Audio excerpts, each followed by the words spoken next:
Sudarlun, seorang pria asal Kecamatan Betung, Nagan Raya, dilarikan ke RSUD Sultan Iskandar Muda terkait gejala mirip COVID-19. Namun setelah sempat dirawat satu malam pada Senin 6 April 2020, warga berusia 24 tahun tersebut kembali dibawa pulang ke rumah untuk melakukan isolasi mandiri. Terkait kasus tersebut, juru bicara gugus tugas COVID-19 Pemkab Nagan Raya, Dr. Dedi Apriyadi, memberikan keterangan pers kepada wartawan di posko PSC 119. Memang kita benarkan bahwa ada salah satu warga Belang Becit, Kecamatan Betung, masuk ke UGD Rumah Sakit Sultan Iskandar Muda dengan keluhan demam, batuk, dan sesak yang berat.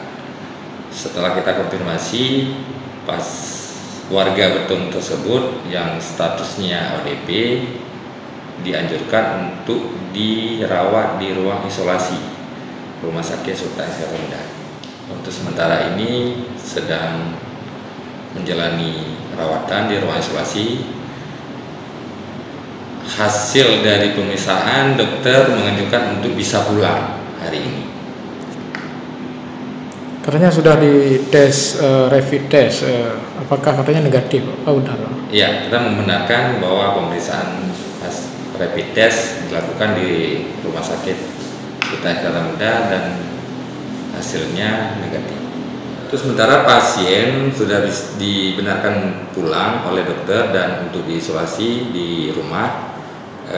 Pasien didiagnosa dengan suspek pneumonia plus ODP dan dianjurkan untuk hari ke-15 diperiksa kembali untuk rapid test. Ini ada rencana diuji swab, Pak? Sementara ini belum, karena anjuran dari Doris hari ke-15 itu kita rapid. Dari Sukamakmur, Rizwan, Serambi On TV. Kalau seandainya bisa harus di swab itu dirujuk ke rumah sakit Zainal Abidin.